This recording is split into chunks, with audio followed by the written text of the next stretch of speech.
Hi, Casey. Welcome to the show. I am so excited we're finally doing this. How are you? I'm doing great. Thank you so much for hosting me on your show. I was fortunate enough to host you on our show, which you reposted generously on yours as well. I just love chatting with you. Like I said, then you and I just kind of like get along and we can vibe on certain things, which I think is super fun. And I'll comment you one more time. Your podcast has the best name out there. I love the name of the podcast. So congratulations and way to jump on a really cool name before anybody else snagged it.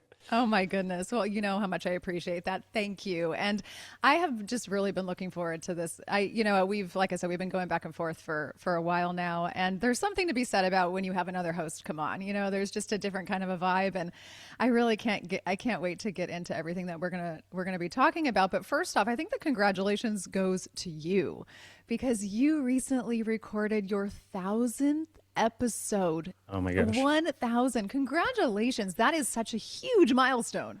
Thank you so very much for the kind words. And yeah, it's been really fun. That episode, I got to interview my dad, who was also retiring at the same time. So he just retired from his job. He's been working at a TV station doing sports here locally in Salt Lake City for 41 years with the exact same station and everything. So he just retired around that time, and we were celebrating 1,000 episodes. And so I got to chat with him. We sat in a park and recorded outside, which was lovely, and we had a really fun chat. And so it's been fun. You know how it is to do the podcast and create these conversations. Like you and I could just have a conversation, just chat about stuff, and it would be great. But like when you push record, there's something like tangible. There's a recording, and you get to go back and listen to it again, and you get more richness and nuance and all that stuff. And so podcasting is just it's so much fun. It's been such a fun journey, and yeah, I'm kind of a podcast addict at this point. And if you just stick with something long enough, you'll get a bunch of them done, which we have. So thank you for the kind words. I appreciate it. No, no, absolutely. It definitely is a huge milestone. Most people don't even make it past a couple episodes.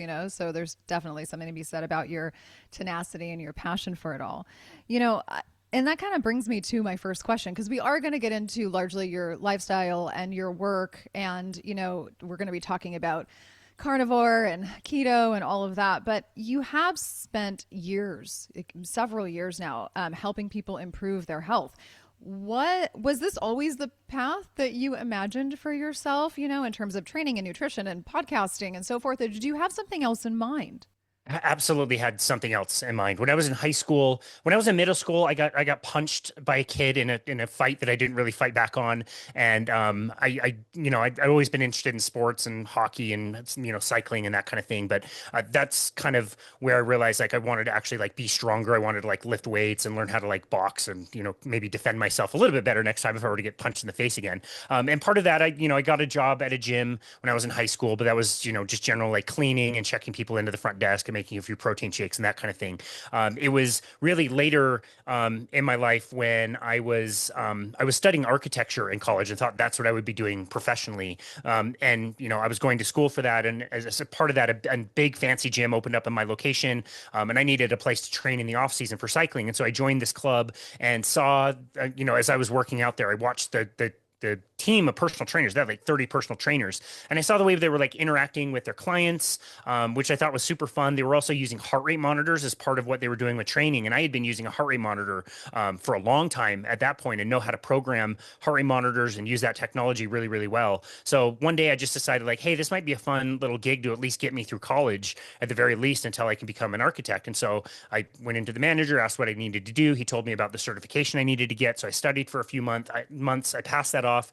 They hired me in March of 2007. And again, I just thought this would be like a nice thing to get me through college, but it ended up being my career and what I've done ever since. I worked for over a decade for that particular company. I met my wife through that particular company. She worked there as well at a different location, ended up moving to Utah. The pandemic happened and we were placed on unemployment from the company that we were working for. And so my wife and I just decided to start our own business, which is Boundless Body LLC, which is, we do personal training for people in person, also virtually all over the world. Yeah, we do nutrition coaching as well. And that's when I started the podcast, was in October of 2020, a few months after we started the business, and was just very fortunate that a lot of people that I had loved and respected and learned about in my career and helped shape the direction my career was going, ended up saying yes to a podcast that had like no listeners, and came on the show and kind of helped us get started. So that's kind of how that all came to be. But no, I never intended that for almost 2 decades I would be doing, training, working with clients directly, one-on-one and group settings and doing nutrition coaching as well. It was not the direction I thought this would take. So I've been very, very, very fortunate that this has been my career. It's something that, I've always said and I maintain, like, if you paid me, $1 million today, I would still show up for all of my clients on Monday morning. Like I love what I do. I love working with people. So it's been an awesome ride for sure. That's a blessing. And you know what? I feel like I think more people have that story than not, where they like set out to do something in their earlier years and then they pivot, or they get pivoted, if that's even like a term, because something changes in their life, or they are introduced to new ideas or new perspectives, or they're just placed in an environment where they start to feel a different kind of a way about something. And they start to discover that they have a passion, or, and it's rarely what they start out doing, so it's interesting because a lot of people change their mind, and we think we know what we're going to do when we're 16 years old, and most of the time that's not the case, right? Totally. Yeah, exactly. You just need a global pandemic every now and again to make you start your own business or whatever that is. So exactly. That is so funny. Do you feel, kind of a fun question, do you feel like when you're on the other side of the mic, like in this instance, like do you sort of feel like you're out of your element a little bit, or do you feel equally as comfortable like being interviewed as you do interviewing? that's a great question. I want to hear your answer from this as well. I don't know what it is. Maybe again with like my dad and his profession and being around like really professional athletes, people who are quite famous. I've never been intimidated by speaking or public speaking at all. I definitely had a little bit of imposter syndrome when I started the podcast and just thought like, how am I going to create something that's even close to what I'm listening to out there? People are already doing amazing podcasts. There's no way I can tell a different story or a better story than they already are. So that was a little part of it. But no, I've always been pretty comfortable talking with people and being interviewed. I do a lot of preparation when I'm hosting somebody, and I purposely don't do any preparation when I'm being hosted. If somebody has like a list of questions that they might want to answer, I like to be completely naive to that, just so I can show up. And if I don't know something, I'll just tell somebody I don't know. But I like to just kind of, get the questions and not really know what's coming. So yeah, it's for me, I don't mind it at all. Yeah, it's kind of fun to be interviewed. How about you? Which one do you prefer more, to do the interview or to be interviewed? You know what? It's such an interesting question because obviously you really you start to really like sink into the seat of an interviewer, right? I mean, it's just becomes so natural, and it's not that I'm ultra comfortable, because I always sometimes I still get excited, and sometimes I get a little butterfly-ish, because it's just so fun for me. But there is something to be said about the enjoyment aspect of being on the other side, because I think when you're a host, you also are really trying to allow for the guest to shine, and really you don't want to you're dictating it, you're leading it, but you really want to not like interject too much with your own circumstances and like share too much about your own life. And so maybe, in a way it's sort of fun to sort of, sit on the other side and give a little bit of perspective or share your own thoughts about things, because in interviews we tend to really kind of hold back from sharing too much about like our circumstances or ourselves because we're really trying to highlight the guest. I mean, and so it's kind of it's fun to be on the other side. But I don't know, I mean, you probably feel the same way. Like as a host, you just kind of feel like, okay, I'm a host, right? I'm so much more a host than I am an interviewee, so to speak, right? Yeah. Yeah. No, that's interesting perspective. I really like that. It's kind of like I told you when I offered, like, if you want the audio file and the video file of the interview that we did, if you want to post it, sometimes I get to know all of your guests from your show, but I don't really get to know you in as deep of a level as I would like to. And that's why I really appreciated your 100th episode, which congratulations on that. That's a huge milestone. You should be very proud of that. But also having somebody interview you and getting to know your story a little bit more. I really appreciated that. And it helps me, as I listen to your future episodes, know your history, to understand the context of the questions you're asking and that kind of thing. I will say one thing that's really weird: after 1,000 episodes, I still have this anxiety. I feel like I'm going to run out of questions to ask before every interview I ever do. I don't know why. It's never happened. It will never happen, but I just freak out internally that I'm like, what are we going to talk about? I have no idea what questions I'm going to ask or whatever. Like, no, you just chill out. You'll be fine. That's all a mental thing, because you really are. You have a natural knack and a talent for hosting and for speaking and for leading conversations. And just, there's absolutely no way, like, as you know, I mean, I feel like I know you a little bit now, and I can tell you that's probably never going to happen. So that's definitely all. And I understand it though. It's like me, like sometimes I think, oh my gosh, what if because sometimes, I mean, we're normal, you know, we're human. And what if I stumble on my words? What if I do this? What if I do that? And it's like, yeah, okay, maybe sometimes that happens. But in terms of running out of things to say, I doubt it. Yeah, exactly. Again, I think part of that comes from my dad. He was such a great interviewer and talking to people all over the place. That was a really good talent of his. And then also with personal training, I'm spending 1 hour chunks with people for like years. Like I've got one guy in particular, I've trained him since 2009, multi days in a week. Like think about that compounded time I've had with one individual. Like I know some of my clients so intimately and closely, and we always have things to chat about. And I always want to know how things are going in their life, and we laugh together and cry together. And so that also kind of helps. You know, every day I'm in that scenario where I'm talking to somebody one-on-one. And so I think that's a part of it as well. Yeah, absolutely. I mean, in reality, you really are building and continuing to build a relationship, and it's not necessarily with one person, it's with an audience, you know? And so it's just like anything else, right? Like it's just continual, and you're always going to find like new perspectives, new things to chat about. There's also new life experiences that pop up. So, you know, and you, like I said, you're a natural. You've definitely got a knack for it, and the apple does not fall far from the tree, clearly, you know, in terms of your father. Well, thank you very much. I appreciate the kind words. Of course, of course. So before we get into all things, I have one other question for you, because I just love to ask these personal kind of, you know, off the cuff questions. Has hosting your podcast, you know, over the now like over 6 years, do you feel like you've changed? Like, do you feel like you've changed personally, or do you feel like, you know, you're kind of the same, or, you know, like what's changed about you? Yeah, that's a great question. I mean, even just thinking about the conversation we are going to have today about some of the lifestyle things that I discovered and, you know, found out, you know, kicking and screaming through my career, like ketogenic diets and carnivore diets, which go exactly in the opposite of anything I've ever been trained on. It's almost like thinking about this conversation I'm having with you about it. If I would have done this conversation 6 years ago, I would have been way more sure about things like the carnivore diet. And it's even like just yesterday, I talked to a guy who's an expert in detoxification and gut health, and he was telling us about the dangers of doing a carnivore diet and how it can mess up your gut biome.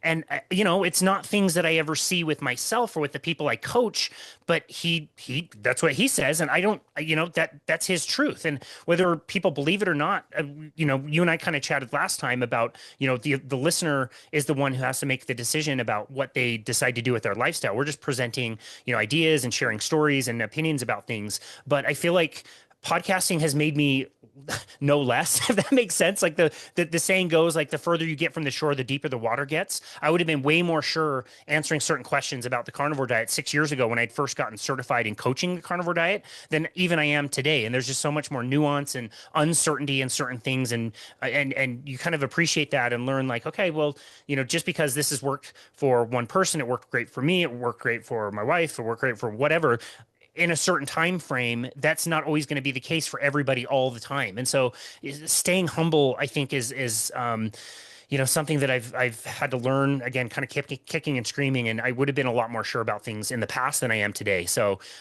yeah, I think that's probably a big one. But yeah, it certainly has changed me. It's changed the way I look at things, the way I listen to people, other ideas and opinions out there. It's, you know, you I guess appreciate those a little bit more, I think. Yeah, yeah, that's a beautiful answer. And yeah, you and I did discuss this, and because you threw that question at me, like, how do you deal with so many different perspectives and conflicting information? And I actually took, you know, that the question that you asked me in our interview earlier, and it actually inspired me to talk about it more on social media, because people really are struggling with things like that. And I think the key really is understanding that there is no perfect answer, and there is so much nuance, especially in health. And I think if people are searching for concrete and, you know, perfection and all of that, they're not going to find it, you know. And I call it, in fact, I posted on it this week, it's like, I call it health analysis paralysis. It's like, it's at some point, like you're going to stop making any decisions, and you're going to freeze, because if you're searching and scrambling for like the perfect thing, you're not going to find it, you know. Like there is so much nuance in health. And I think, like you said, when we humble ourselves and we realize that there might be 7 perfect answers, right? Just depending on you and your own body. And again, when we walk down this road of podcasting, we do realize that the more we learn, the less we know. And Yeah. I think it's so true. It's maddening. It It's the is. worst. It It's so is. frustrating. It can be really frustrating, but it's also a gift because think about that. It's endless learning. And if we embrace that, then it ends up being a gift because if we stopped, I mean, what would that mean? You know what Right. I mean? Yeah, Right. life would definitely change. And I don't think necessarily in the best way. And again, it could be frustrating, especially in turn. And I know, I mean, better than anybody, not, or I should say, as I just know very well, like when you have chronic illness, when there's issues, that can be really hard. Yep. But, all the grace. Yep. So, That yeah, absolutely. I mean, that we can just make a whole podcast episode just we could. talking about that. Yeah, that. So let's get into it. We're largely going to be speaking about diet, and it's taken me a long time actually to have a discussion on the show regarding carnivore and keto. And it's been sprinkled in here and there throughout different episodes, but nothing like this. And so I feel like you're just the perfect guest to have in terms of this discussion. And I really just first want to ask you, what drew you in to carnivore? And I think that you kind of dabbled in keto for a bit, but now like largely carnivore is sort of your scope. But what drew you into it in the first place? Yeah, great question. There were two kind of major things. I'll try to make this as brief as possible, but there were two major things. So part of what I was doing with this company that I was working with is I was measuring people's metabolism.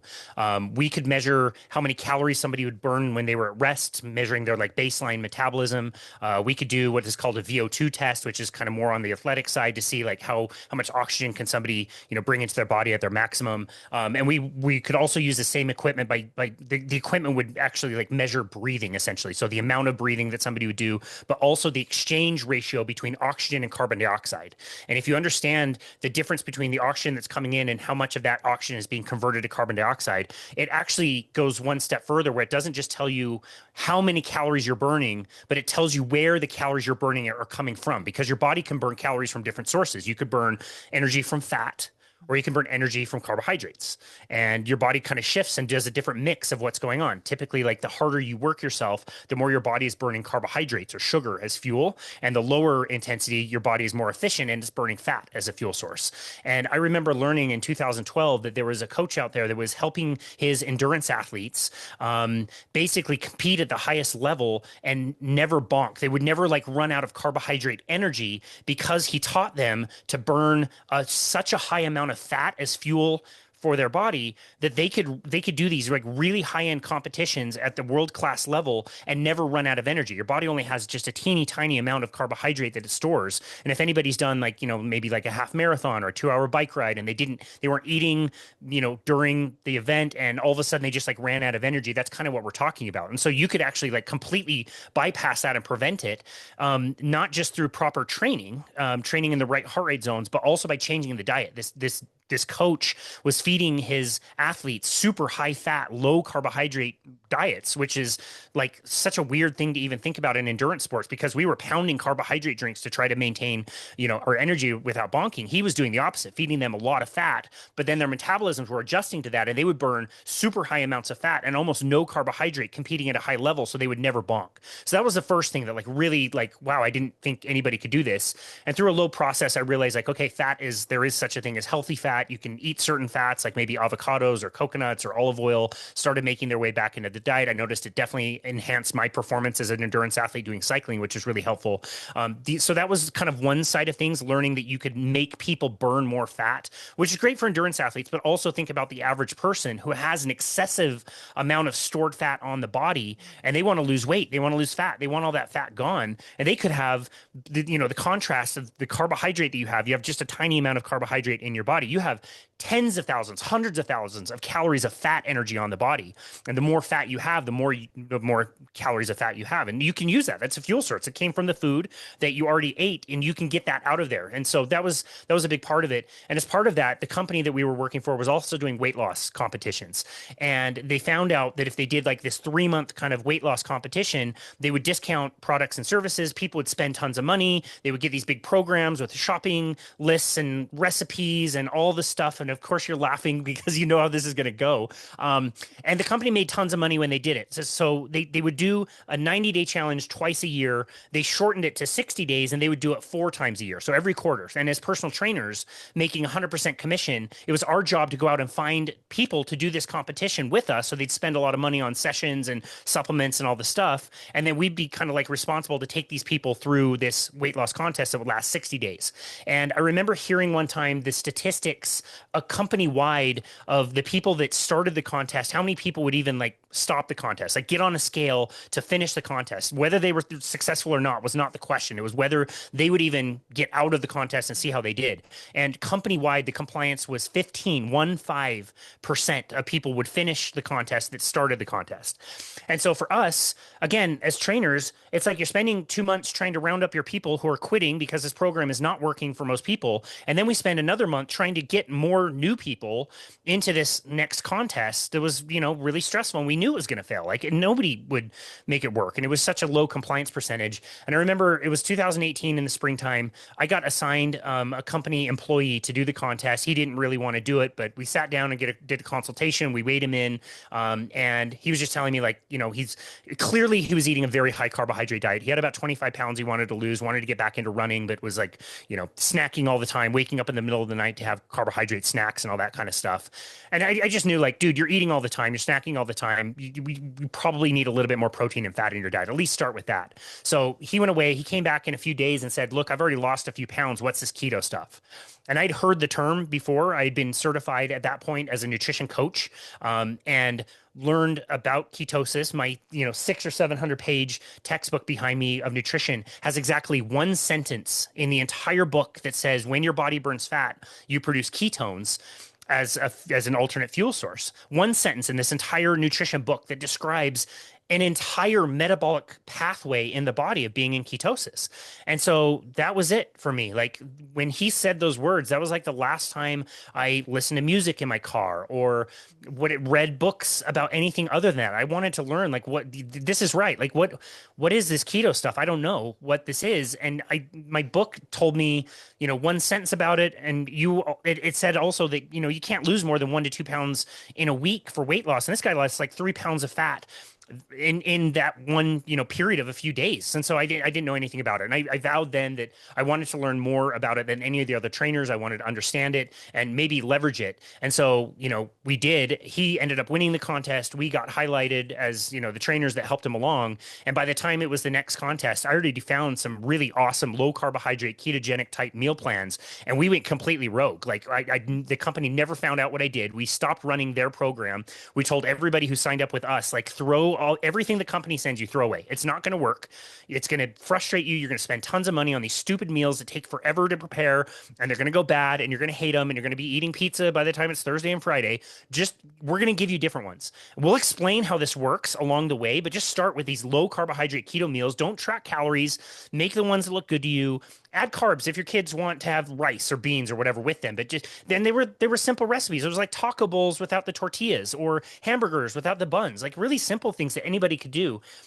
And we had an advantage of, while we were doing our version of this contest and giving people these other things, I was tracking not only the compliance percentage of people that were actually sticking with it for the 60 days, which was 65% of the people that signed up with us. So way better than the company average.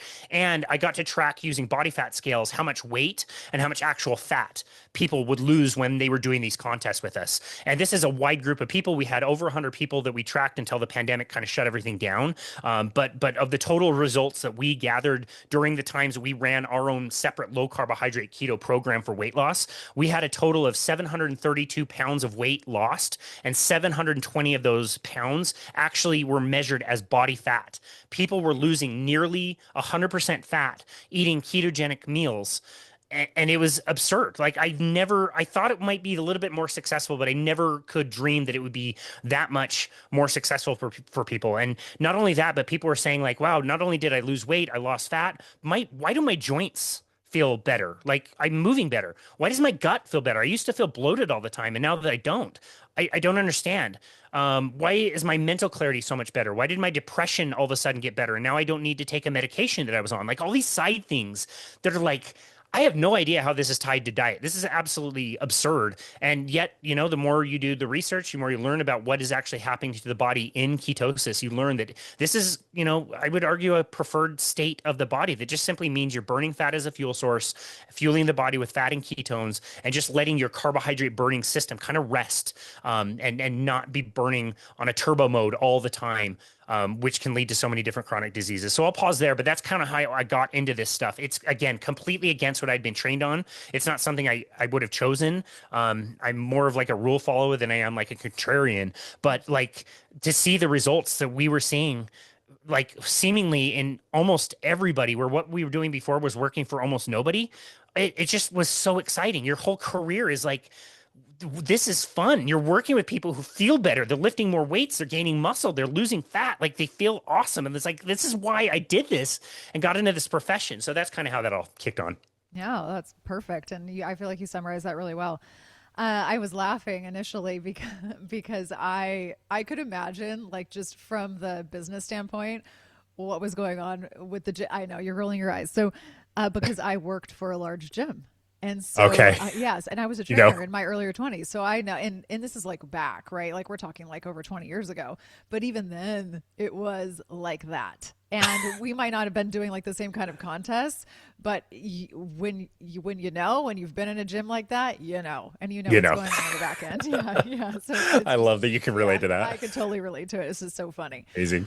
Do you feel as though, okay, how do I want to phrase this? So, do you feel like these approaches, because they obviously, like something like keto and carnivore, first of all, I want you to explain the difference for people who might not be quite in the know.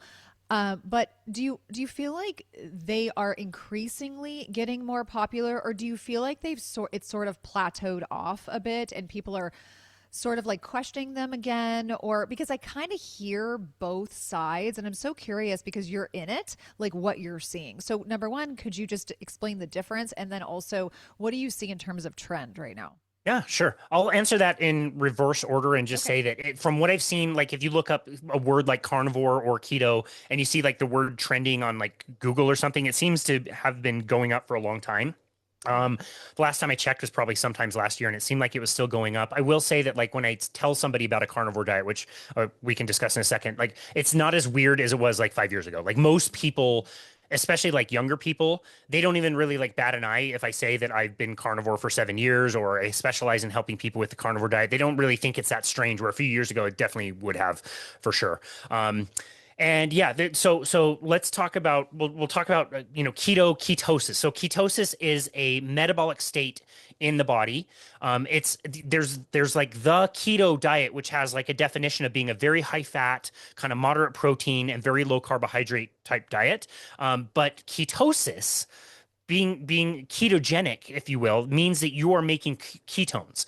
All it really means in the keto state, it's in a state of ketosis, is that your body is burning fat, and when the body burns fat as fuel, the fat that you already have stored, which again most people want to burn off and get it gone anyway, your body makes a water soluble substance called a ketone that it can also use for lots of different purposes in the body. Like I said, it's water soluble, so it does travel through the brain blood barrier. The brain can use it, the heart uses it. A lot of people don't realize that there's no such thing as heart cancer. We have cancers of every other different type of organ, but we don't ever hardly ever see heart cancer. And it's because whatever ketones anybody's making on a mixed diet, the heart will use them as a fuel source because it prefers them and can stay relatively cancer free. So that is a big umbrella. It's also cool because ketosis is really like the only diet that there's actually a metric that can tell you whether you're in ketosis or not. No other diet, I can't tell you if you decide to do the cabbage soup diet. I can't measure cabbage in your blood to say, oh, you have a sufficient level of cabbage to be cabbagified, or Mediterraneans. I can't measure Mediterraneans in the blood to say you're doing Mediterranean or not, whatever. Being in ketosis is quantifiable by measuring your blood. You know if you're in it or you're not. That gives you a huge umbrella of ways to get there. You could be vegan, you could be vegetarian, you could do intermittent fasting. Fasting will put you in a state of ketosis. You could be on the keto diet, you could be on a carnivore diet. There's many different ways. All of those things can get you to ketosis, and you can validate it by looking at ketones in the blood. If they're above a certain level, you are in a state of ketosis. That's all that matters. So again, under that umbrella, you find all different types. I would argue somebody who's very active eating probably like a paleo diet, as long as they're not eating tons of sugar, they're probably spending a little bit of time in ketosis. Babies are famously in ketosis when they're born, which is how they grow their brains outside of the womb.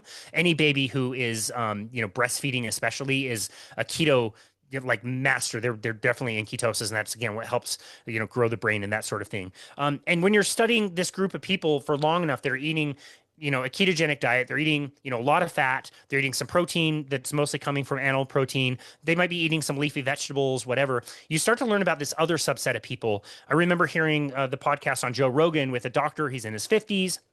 He started eating this certain way where he took all the vegetables out of his diet, and all that was left in his diet was ribeyes. He just ate a bunch of ribeyes. This dude's in his 50s. He's super healthy. He's winning like rowing competitions. He's setting PRs in his age group for deadlifting, and he's thriving, but he's not eating any vegetables.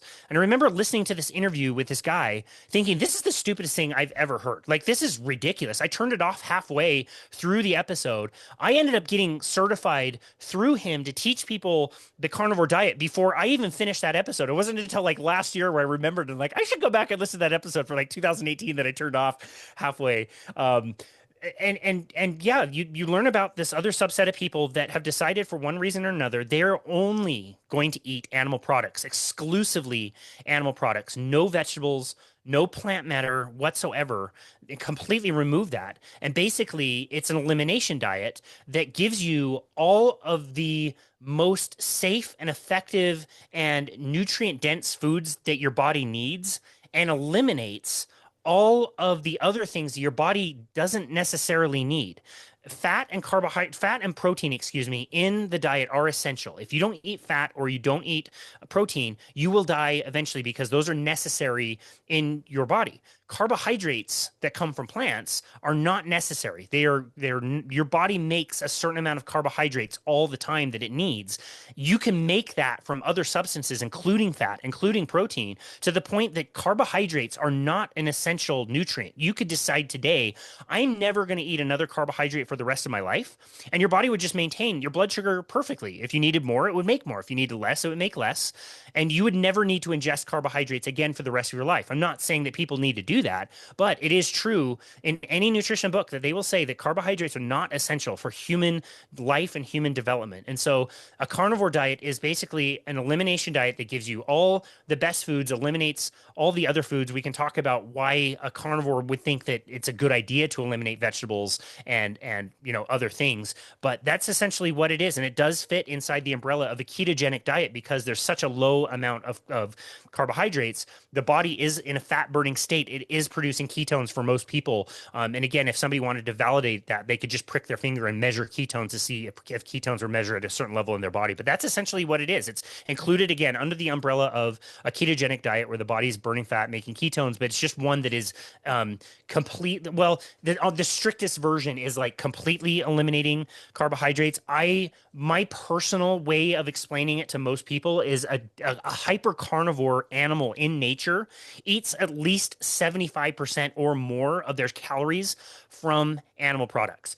Most animals in the animal kingdom are omnivores. They can eat plants and they can eat animal products, but it's not like a 50-50 split. They almost all specialize in like one thing or another thing. And my contention is like, we could just call it like a hyper carnivore to allow for certain people to be on carnivore and eat some plant foods that they know are good for them or safe for them, or maybe they can moderate them to a certain extent. So I don't have to get worried about like, oh, is somebody carnivore if they had half an onion with a burger patty once? Like, you don't need to get too worked up about that kind of thing. But it is, in its strictest form, is an all animal product diet with zero plant matter, essentially. Wow. Wow. Okay. It's so crazy too because you and I have talked so much about like how, the conflicting information conversation. I mean, this really goes so, and I obviously I know this because I've been around. I've been walking down the wellness path for many years, so I'm pretty well versed in it. And I just learned a few things though, but it absolutely just like the wall is there when it comes to all these other perspectives, because one of the first things that comes to mind for me is the fiber conversation. And so I would love for you to tackle that because that's probably a very big question that a lot of people answer, which is how does digestion go and what about fiber? That's a great question. It's one of the top ones that I get for sure. So I love that you asked it.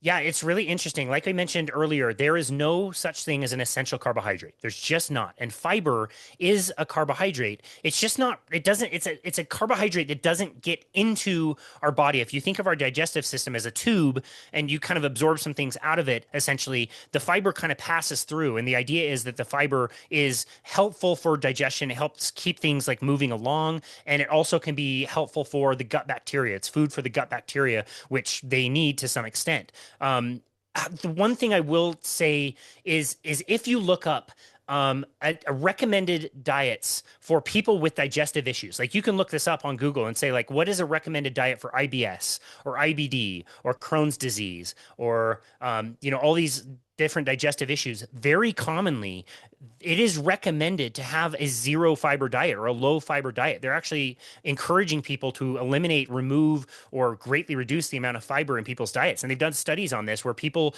who have less fiber actually have better digestive symptoms than people that have more fiber.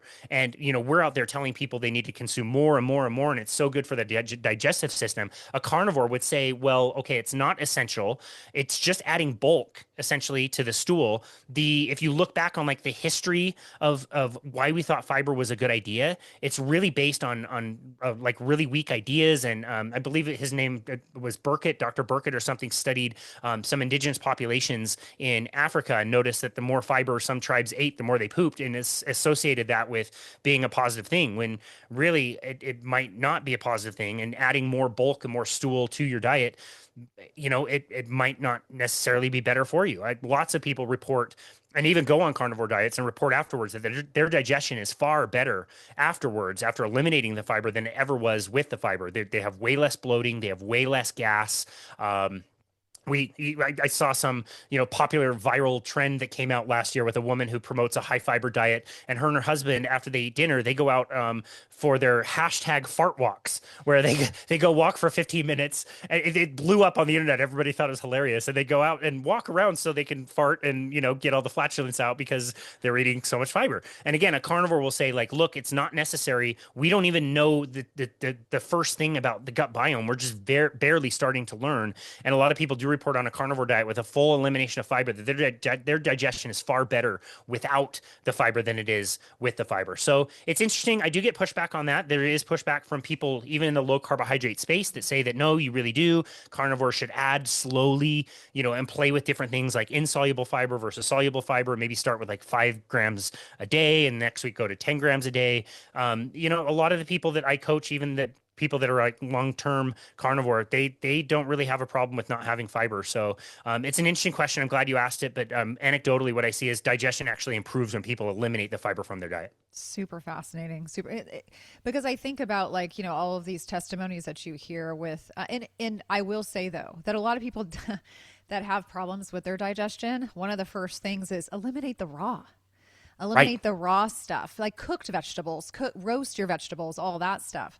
But the bean conversation also comes up because a lot of people, you'll see these, these people speaking about beans and like how they're really healing and how they heal their gut microbiome. And, you've got all these different perspectives. So I just find that to be really fascinating. I have heard some people talk about the fact that when they did go in initially into carnivore or even keto, but I hear more with carnivore that it took a little bit of time for their bodies to regulate, or maybe they had some constipation issues. And have you seen that or heard that? I'm sure you have. Yes, absolutely. That's common. It can usually go one way or another, where somebody is having more constipation or they're having, diarrhea to some extent. That is normally short term. There definitely is an adjustment period if somebody has been eating, especially like a high carbohydrate, high ultra processed food diet. The body needs time to switch into a mode where it's more comfortable, like burning stored fat, and getting into a state of ketosis. So that alone can cause a little bit of distress in the beginning, and especially with the carnivore diet, a full elimination of plant foods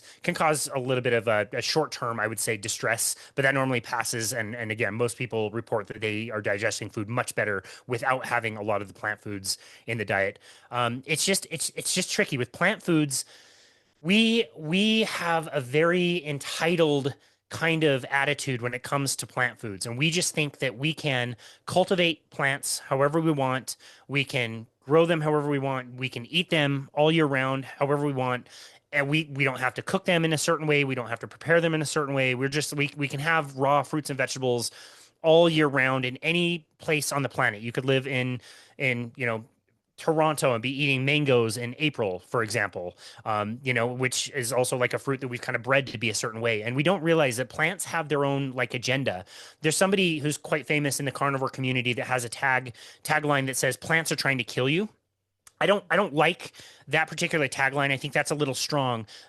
And I also just like to say, like, plants try to protect themselves. They don't try to kill you, but they try to protect themselves. There's parts of a plant, like their stalks or their leaves or their roots, that like if somebody came along and ate, like they would die. And the plant doesn't necessarily want to die. It wants to live. It wants to propagate. Plants have been around for a lot longer than we have, and they have developed different defense mechanisms that we don't have. Like as humans, we can run away from things. We are unique in that we've used technology. We developed weapons and spears, and we were really good at throwing. Our shoulder joints are amazing at throwing, so we can throw things way better than our chimpanzee, cousins in the animal kingdom throw way better than them. We use fire for cooking, and that helps with our digestion, and we use fire to scare away animals and all these things that make us really unique. And if a predator came, we could cooperate with other humans. We could start a fire, we could have a weapon, and we can fight each other off, or we can run away.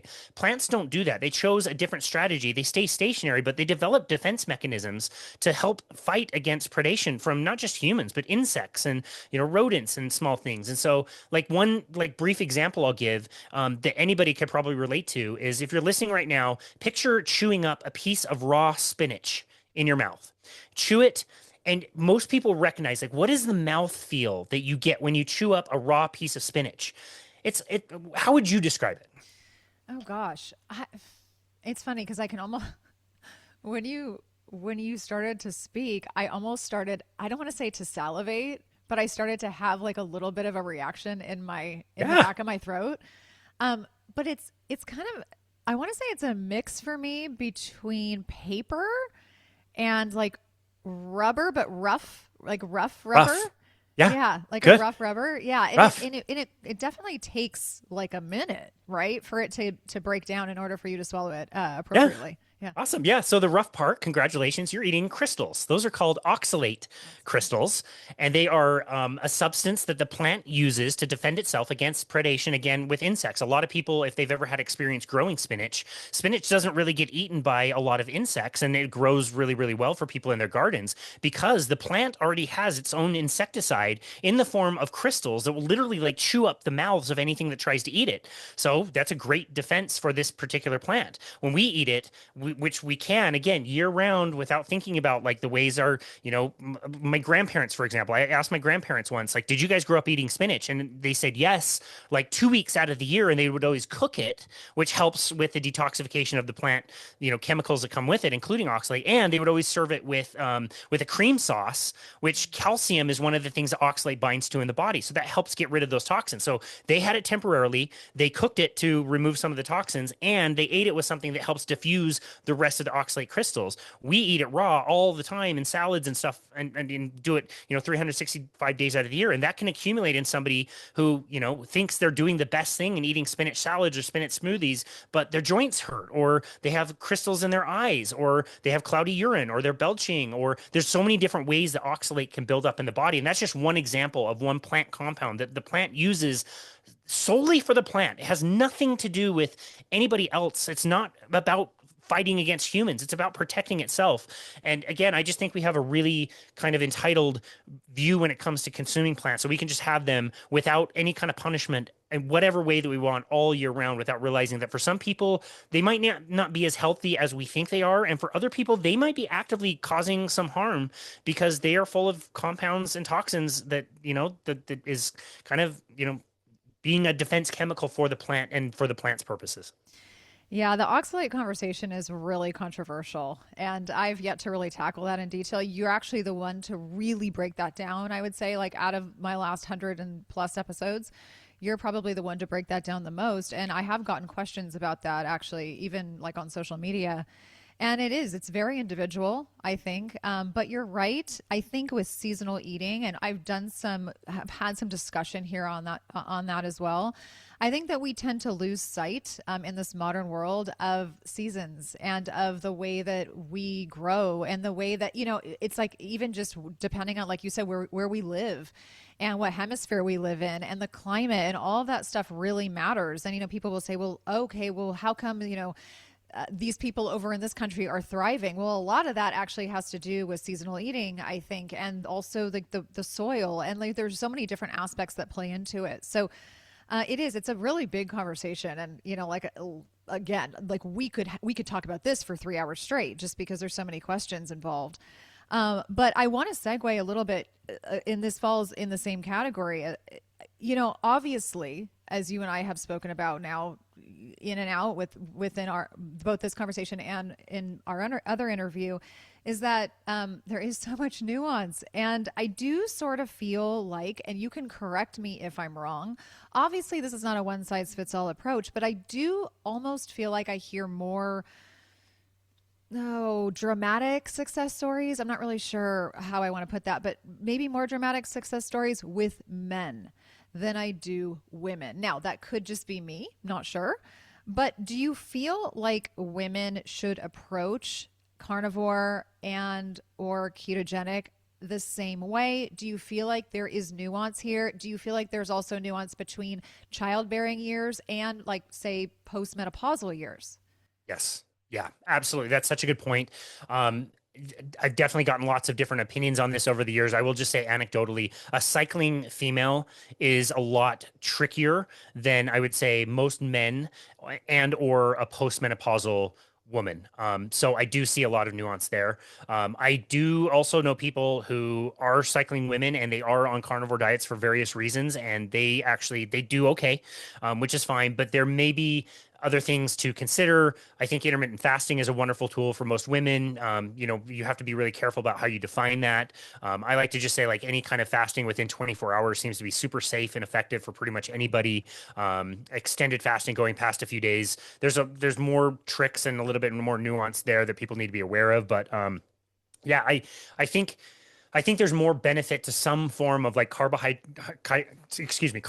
cycling for a woman who is cycling. Understanding where to time that in her cycle, I think, can be really beneficial and really helpful. That might take some guess and check work for sure. But I do think it's really fair to say that I agree. I hear more dramatic success stories with postmenopausal women or most men. And yeah, it could be that just women, maybe just having like a small serving of, rice every now and again, having some fruit every now and again, having, potatoes that they handle that well is totally fine, and they can thrive on doing that as well. Again, my definition of carnivore is a hyper carnivore in nature, so it allows for most of your stuff coming from animal products, and then a little bit of other things coming from other sources. I think can be just fine. But yeah, it's a tricky one. I'm glad you asked the question, but yes, I agree. I notice more nuance with cycling women for sure. Yeah, yeah, I hear that a lot, and I do think that it really does depend on the season of life and also what that woman. I mean, men too, but let's stick with women for a second.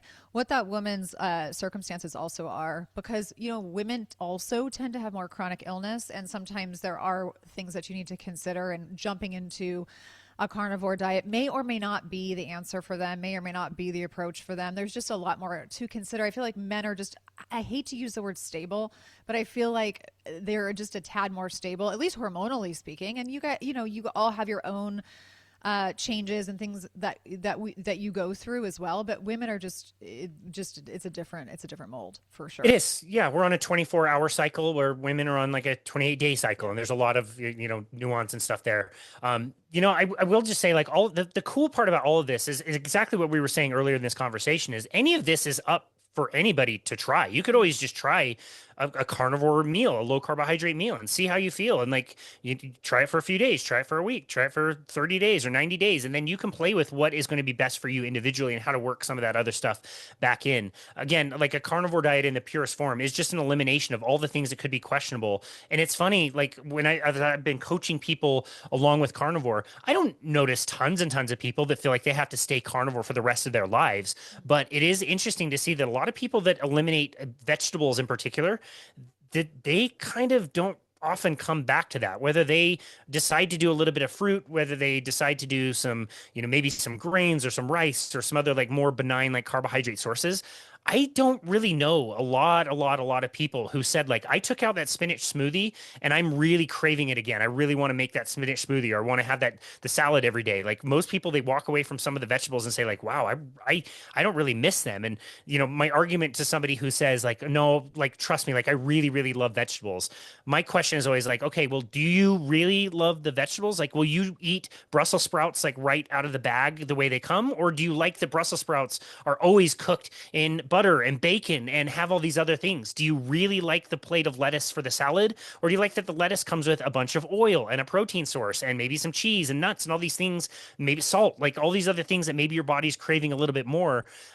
So it's interesting to see that I notice more people than not, if they especially in particular the vegetables, if they cut them out, I don't see them bringing them back in nearly the same quantity. So it's interesting. It is really, really interesting. So I'm so curious. What does a typical day of eating look like for you?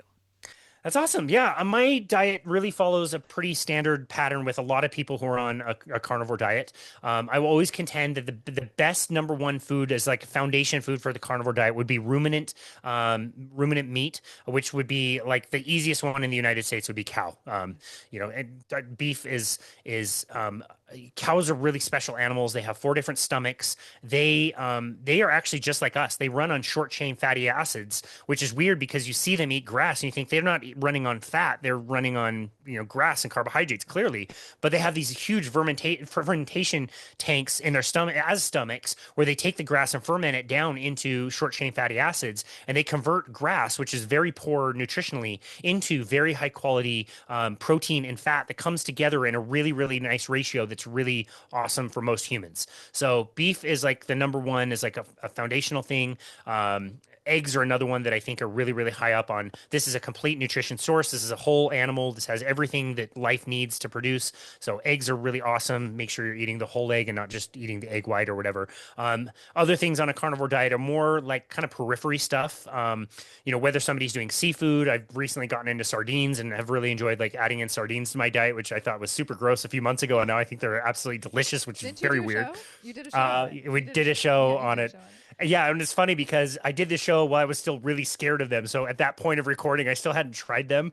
And I ended up taking like a little can of sardines. I didn't even want to open the can in my house. So I took them up to a park nearby. My wife thought I was an absolute lunatic. And I had like all these different like seasonings and hot sauce and soy sauce to like make it not taste like sardines. And I had my first bite. I'm like, oh, okay, it's not bad. And I had my second bite. I'm like, that's actually really good. These are very tasty. So anyway, that's my sardine journey. No, that, you know what? It's so funny. I crack up because I used to be scared of them too, and then you kind of realize that it's more mild than tuna, and people Totally. Oh eat yeah. tuna like it's like nothing, no big deal, Yeah. right? But and then you're like, oh, I can't do sardines. Like it's gonna like throw me over the edge. I'm gonna be throwing up. Yeah. It's like actually no, like No, no, they're those, delicious. yeah, Yeah. they're so good. And then if you really get like I mean, they can get kind of pricey, but like hey, Fishwife, if you happen to listen to this, like I'm a huge fan of your sardines, but they are amazing. Like the Yeah. brand Fishwife, like So good. but oh, just delicious. Like Yeah. in packed in olive oil and the lemon Yep. and all that. I mean, you don't even So need to good. dress them up. It's so good. I know they're so good. Yeah, I use the Costco ones as my like day-to-day ones, and those are my fancy cans that I Yes. indulge in like once a week or whatever. Yep. So and then other things like pork and bacon and things like dairy products like butter that can be debatable for some people. Chicken is another big one. Like those are kind of more peripheral things that don't have as much of the nutrient dense stuff that you're going to get from beef. So I like to make that the foundation. Most carnivores settle into a pattern where they're really only eating once or maybe twice a day. So once a day we call OMAD. Some people will eat like twice a day. I kind of oscillate between the two where, I wake up, I do have coffee, which is an endless source of debate in the carnivore community. Obviously, coffee is not an animal product. Anybody can send me an email and remind me that coffee is not an animal product. I'll say thank you very much. I was well aware of that. I appreciate it. I do a keto version of coffee where I'm adding like MCT oil and a little bit of butter and salt to my coffee in the morning, and that just gives me just nice, even energy for the day. I'll normally have my first meal of the day when I'm done with clients. If I can get to it, that might be around 2 or 3 in the afternoon. I might have like somewhere between 6 and 10 like hard-boiled eggs or something like that. If I don't get to it, it's really not a big deal. I'm a little bit busier today, so I'm not really planning on it. If I get them, great. If not, I just continue fasting. Like it's so fun to just feel like, wow, yeah, like I've got a little bit of like hunger in my stomach, but it's not affecting my energy. I don't get hangry. It's just a light feeling of hunger, which I do all my workouts in the fasted state as well. If I were to play like a really intense hockey game or go on a 2 hour bike ride, I would do all of that stuff in the fasted state and rely on my fat burning. I like to have my first meal or my major meal is kind of dinner when all of my stuff is done. I like to do it right before I get in my sauna and kind of like chill out for the day. All my work is done. I close my laptop. I have found for myself, I really have a hard limit of about a pound to a pound and a half of beef is about all that I can eat. I could be hungry. I could have an enormous calorie expenditure day. I tested this on hiking days and backpacking days and that kind of thing where I think like, okay, I know normally a normal dinner is about a pound and a half of beef. I'm going to pack 2 pounds just in case I need a little bit extra and it just goes to waste. I don't eat any more than that. If I go to a Brazilian steakhouse, that's like carnivore heaven. And I think I'm going to be there for like 6 hours eating all their stuff. And it's like I get to this point of like 45 minutes and you are so completely satiated that you don't even want to look at the food anymore and you can't eat anymore, even though like the next day will come around and you'll be like, oh, I should have eaten more food. Why didn't I eat more food? Like in the moment, you never can. And that's one of the real benefits of a carnivore diet is you are allowed and supposed to eat until you are fully satiated. So a lot of people, I would contend, don't even know what that's like unless they went on a Sunday brunch and had a giant omelet and maybe a side of bacon. And they didn't pay attention that maybe they went like an absurd amount of time without even needing to snack or needing a meal, or they plowed through lunch and they were like, wait a second, why didn't I eat lunch? Or why didn't I have Pop-Tarts at 2 in the afternoon like I normally do? You're eating this food that is so fully satiating that you're full for such a long time that fasting becomes easy. It becomes simple and joyful, and you're not spending money. You don't need any time to not make any meals. You can work through your lunch period or go on a walk or do all these other things. You're not attempting or forcing fasting. It's awesome on vacations when you can go explore things rather than think like, where are we going to get our next meal? Where are we going to get our snacks? All this stuff. You just get it like, I'm not going to eat anything. I'm going to avoid the whole thing and just fast. And in that state, your body just burns off the energy it already has in the form of stored fat. So again, going back to me, very typical, might be like, it might be a steak. It might be ground beef. I love to do burger patties and I just do a big batch of, 80-20 burger patties and make those. And I dress them up with maybe like a little bit of cheese or bacon if I want. I will use like low sugar condiments from time to time. Obviously, again, that's not a carnivore food, but it helps me enjoy my food a little bit more. Same with like seasoning. I notice a lot of people in carnivore, they start with a tremendous amount of seasoning and over time they start to do less and less and less and appreciate that even just a salted piece of meat is absolutely delicious and they don't need any more than that. I've been doing this now mostly in the summer times where I'll also do like a side of chicken. Like I'll grill up a bunch of chicken and just have that on the side. And maybe if I'm having like, 16 ounces of a steak or 3 or 4 burger patties, I might have like also a little bit of a chicken breast and, have that on the side. That's really just kind of about it. I like to have a few different options as far as protein sources on hand so that I can decide at the time of making my dinner what actually sounds good. Like sometimes the fattiest ribeye drenched in butter sounds absolutely delicious to me, and I eat all the fat that's on it and all the gristle, and it's absolutely delicious. Sometimes that much fat doesn't really sound that good to me, and I might want like a leaner cut, or again, the burger patty where some of the fat has rendered off a little bit, or maybe it's a bigger portion of seafood or chicken or that kind of thing. So it's really amazing how intuitive your body can be when you start to eat that certain way, and you just kind of listen to the body. Do a bunch of eggs scrambled up sound really good, and serve that with a bit of cream or butter, whatever. Like maybe that sounds good. And so I just like to have a lot of options available and on hand. And when it comes dinner time, I try to select the one that sounds the best to me and I eat it until I'm really, really full. And that's kind of about it. It's a very simple, it's a very inexpensive way of eating. It doesn't require a lot of time or a ton of meal prep unless you really want to. It makes, like I said, fasting go very, very easy. And all the while, you're just burning fat as your fuel source and you're just not really that hungry. You feel really good. It's, it's really fun. Wow. Wow. It's so fascinating to me. It makes me want to, yeah, it makes me want to sometimes, there is a part of me that wants to experiment more here. And you and I have sort of talked about this a little bit, but it really is. And you did kind of answer a question already for me, but in terms of dairy, are you like moderate? Do you enjoy, cream and you said butter, but cream and cheese, or would you go out for like, a scoop of ice cream? Like, what is that like? Yeah, really great question. Well, I mean, like a great example, we just got back from a family trip to Wisconsin. And so, like, cheese in Wisconsin, I mean, give me a break. Those Yeah. cheese curds at any gas station are just off the charts delicious. And yeah, we went out with family and, they wanted to get ice cream and I wasn't going to be the one sitting around like not having ice cream. So I had a small dip cone and, that was fine. I don't get too worked up about that kind of thing. Dairy is really individual. I think some people can handle it pretty well and be just fine. Other people have sensitivities to it, maybe in their gut or skin issues or sinuses.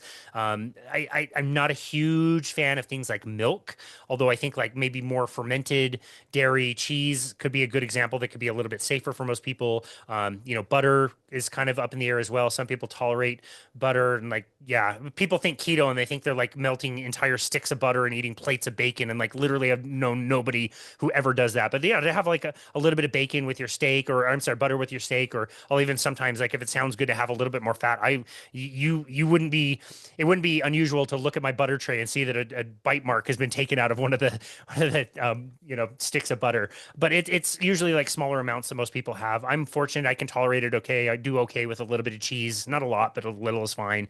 I'll do yogurt from time to time. I'll do cottage cheese from time to time. I tolerate those just fine. Some people can't. Other people need to be like the strictest version of a carnivore diet is called a lion diet.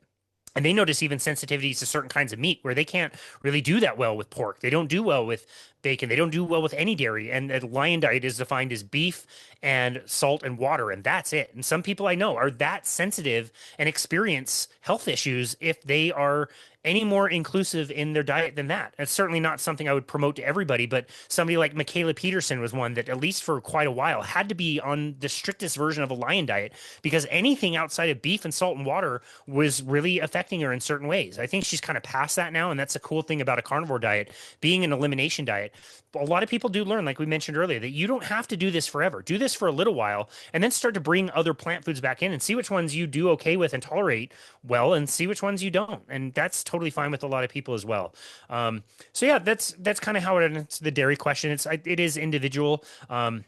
People can experiment and see how they feel. I also feel like cream is a really good example. People would tell me like, I'm using cream, I use it in my coffee.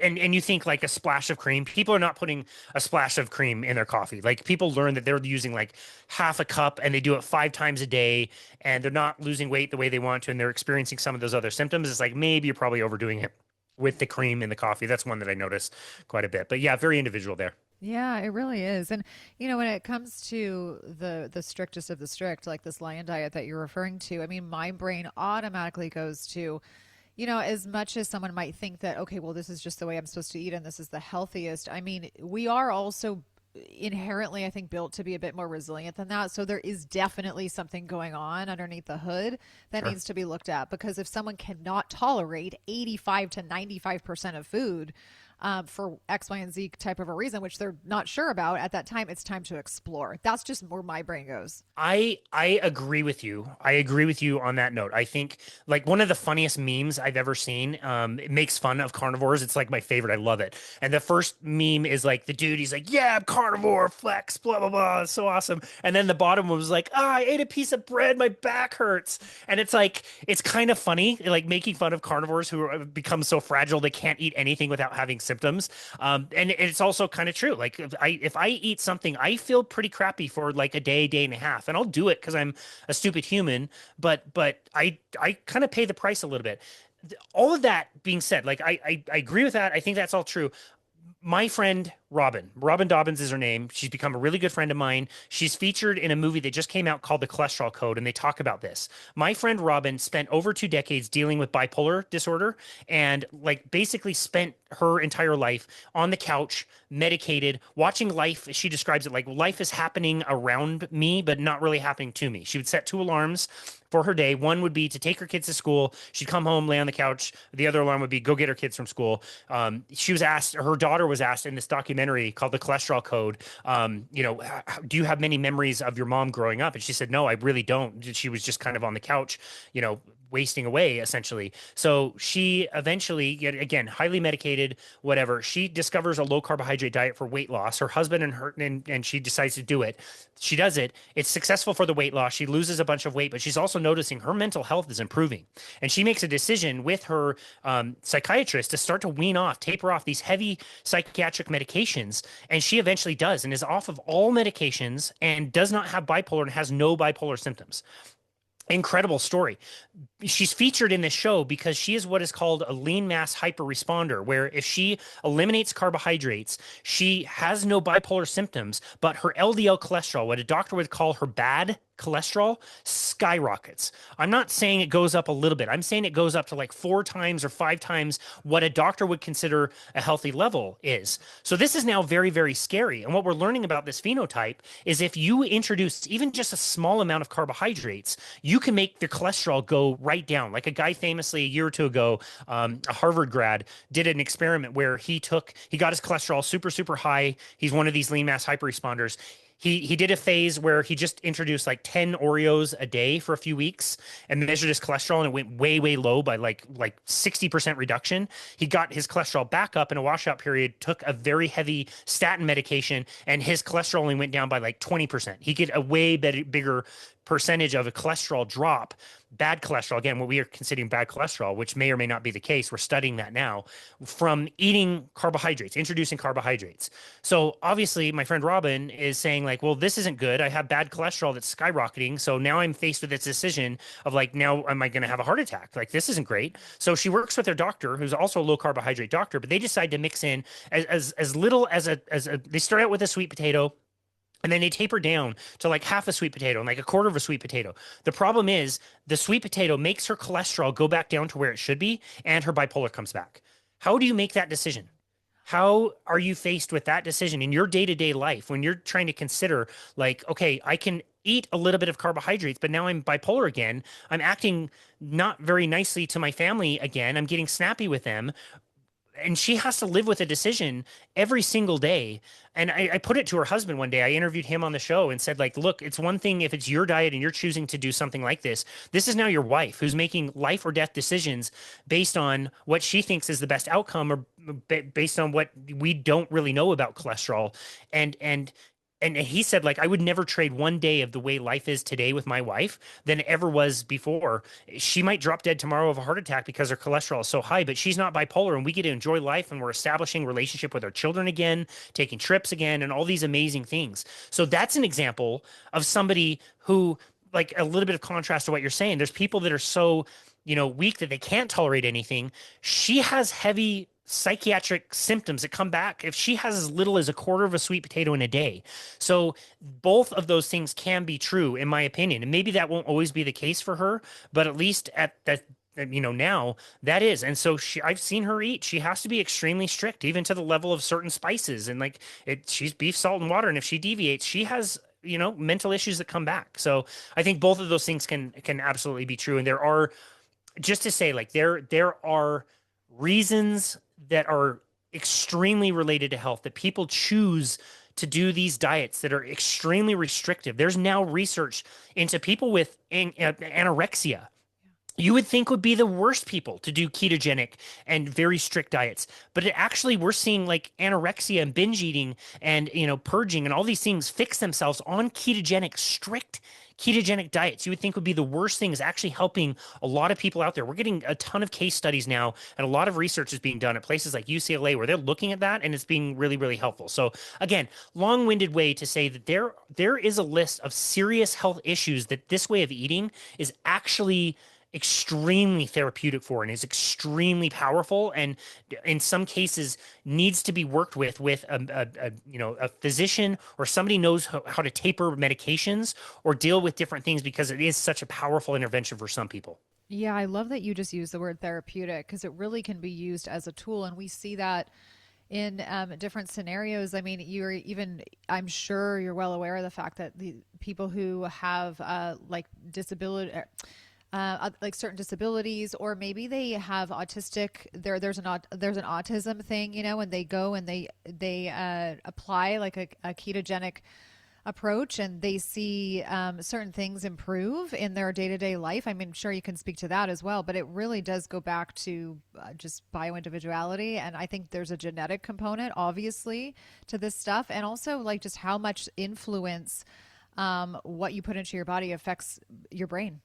Yeah, there's a whole new field that has been developing and is gaining a lot of traction now called metabolic psychiatry, which deals with a lot of this stuff. And luckily, we had an experience recently where basically the family that is the inventor of the computer game Roblox had an issue with their son who was developing bipolar disorder in his 20s, and they had resources to do everything for this kid. They flew him all over the world.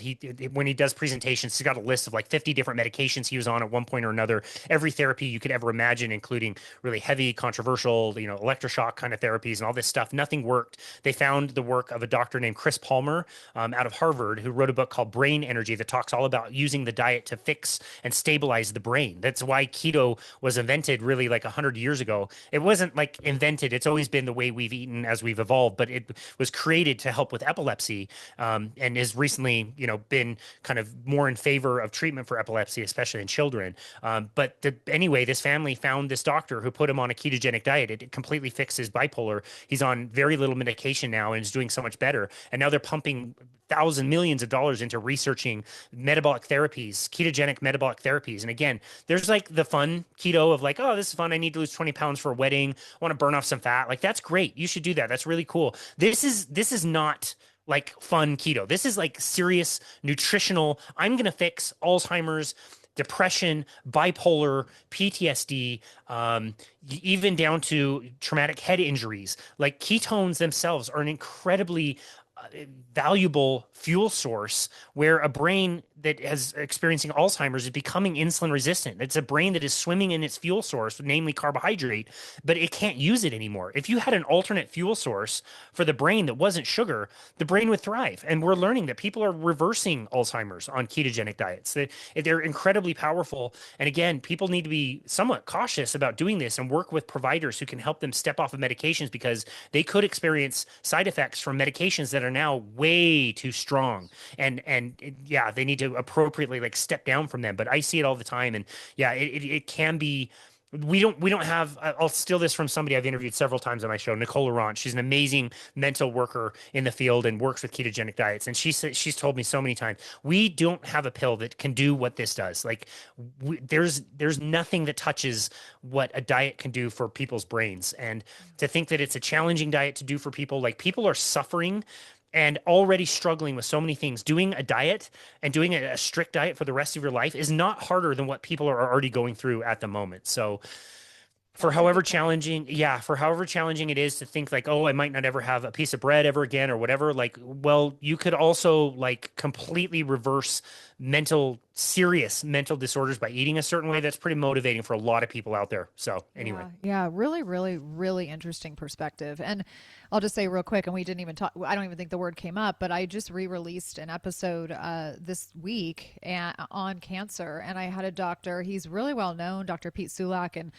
he actually healed from terminal stage 4 brain cancer. And he spoke about the ketogenic diet and how it applies to people who have cancer. And the research there is absolutely fascinating. And I believe he still adheres to this diet to, my guess is at least 90%, even though he's in remission and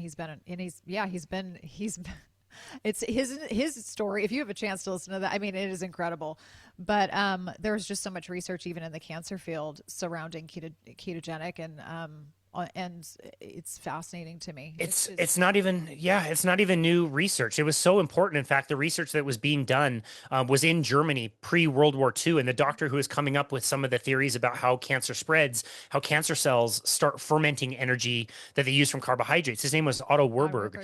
Yeah, Yeah. exactly. Think about, in Nazi Germany, they kept him, who was a gay Jew, alive in Germany because cancer was so important to Adolf Hitler in particular. He lost his mom to an incredibly severe and awful form of breast cancer. Cancer research was really important in the area of the world where medical research, that was the epicenter of medical research. It wasn't the United States, it was Germany and Austria and all that kind of thing. They kept him alive during World War II because his research was so important. And yeah, cancer cells thrive on sugar and carbohydrates. And if you can reduce that and also give your body a fuel that cancer can't use, namely only ketones.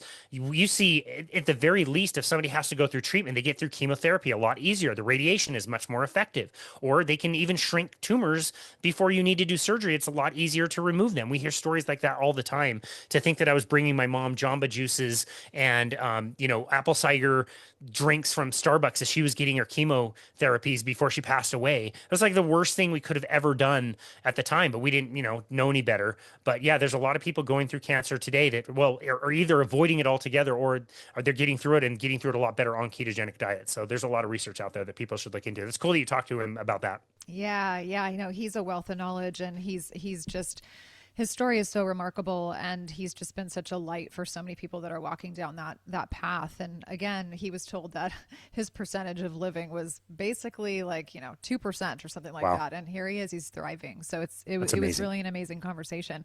I have one last question before we tie up, because I'm so curious as to your thoughts and perspective on this. We're living in a time where GLP-1s are just absolutely at peak, right? And I don't really know where this is going to go, but there's just so much talk. Obviously, so many people are on these medications, and even peptides, but like even other peptides. But like, let's just stick with GLP-1s for a second. Do you feel like being in this industry, being in this field, do you feel like people have been able to sort of back off, or do they even like what are your thoughts on people who just say go on ketogenic or carnivore, not needing something like this, and I say needing in air quotes, right? Because we're not really sure in terms of need here. But what are you seeing in the industry is in terms of like the lifestyle, the carnivore or ketogenic lifestyle, and the GLP-1 conversation? Yeah, I love that. If you ask me every 5 minutes, I'll probably change my mind and give you a different answer every 5 minutes. So it's a great question. My main concerns, first of all, would always be side effects and long-term effects. So the side effects that come along with taking the medications, obviously they can, any medication you take has good things that happen that you need to weigh with the negative things that happen. There's always a trade-off there. Long-term effects, we really don't know what's going to happen long-term with some of these drugs.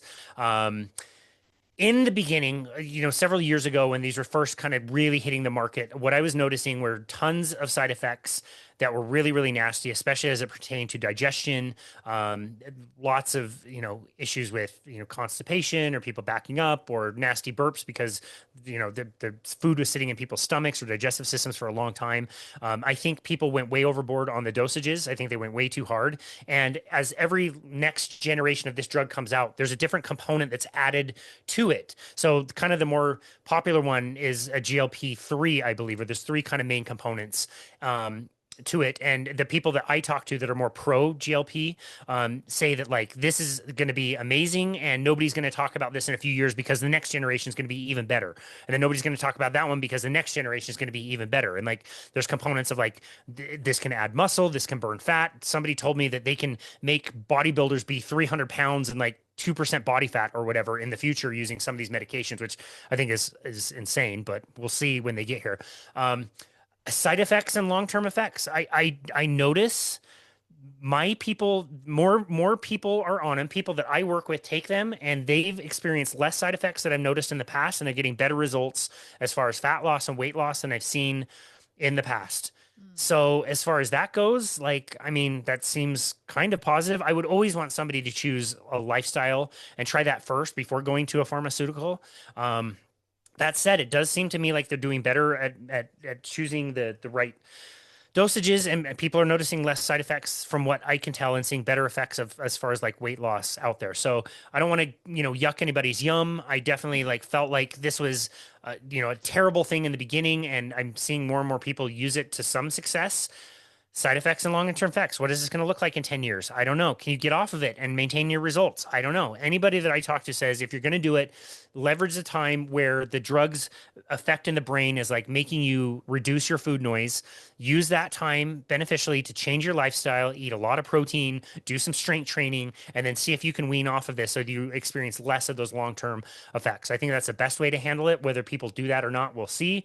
But yeah, it's a great question and a developing story for sure. I'm definitely not as I'm not as negative about them as I was when they first came out. But again, that said, I really GLP is a natural thing inside the body, and you can enhance it by your lifestyle. If you just tried a low carbohydrate, ketogenic, or carnivore diet, you might experience the same effects without having the side effects. So Yeah, that's actually what I was actually wondering if you were going to say that, because I just know that you speak with so many people, and because you know you're dealing with clients and not just interviewing but like your training and all of those things, that I just wondered how that was approached in your own life and in business, you know, because I know people have the question, and again how that's working, if it's even necessary when people start on a ketogenic or a carnivore diet. Like if they are like, oh, well, I was actually considering going on a GLP-1, but now I'm not because I'm starting to see success. yeah. Yeah, Yeah. yeah, Yeah. that's a really good point. And yeah, again, I wish somebody would at least try this and see if it helped. And then in the future, if they wanted to do a pharmaceutical approach, they could try that as well. Yeah. Yeah.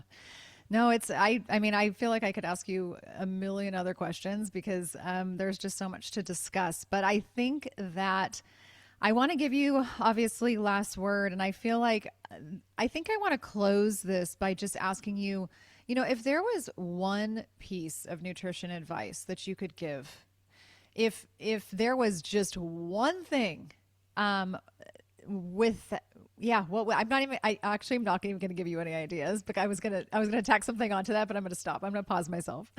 What would it be? Because I think that there are probably wheels turning right now as they're listening to you. I feel my wheels are turning. I think that there's been a lot of information that's been given that probably people have not necessarily been aware of, or have not been, you know, maybe they just haven't done a lot of research, or they've heard this, that, and the other from, you know, people or friends.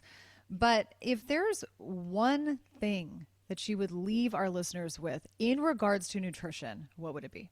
Eat more protein.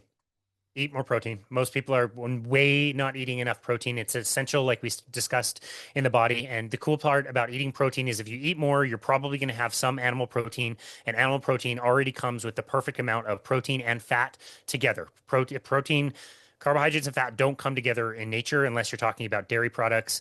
Proteins and fats always come together in animal products.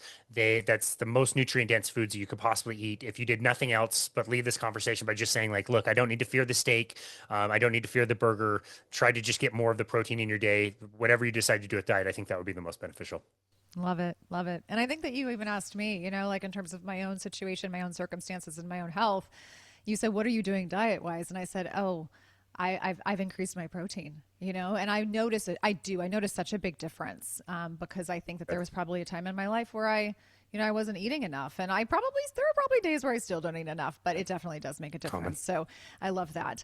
All right, my friend. Well, this has been so just not only fun, but informational. And you, like I said, you definitely have my wheels turning, and I'm sure everybody else's. So I just want you to let others know where they can find you in terms of your work, the podcast. Can they work with you one on one? All of that good stuff.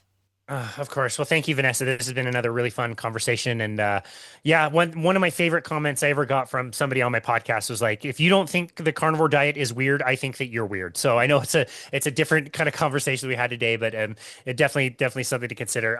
The easiest place to find all of our stuff is just our website, which is myboundlessbody.com. The first thing people will see there is a book now button where they can schedule a complimentary consultation with us to chat about whatever. We can talk carnivore. We can talk about anything that people like as far as their goals. I can help people with, you know, fitness plans and strength training and that kind of stuff.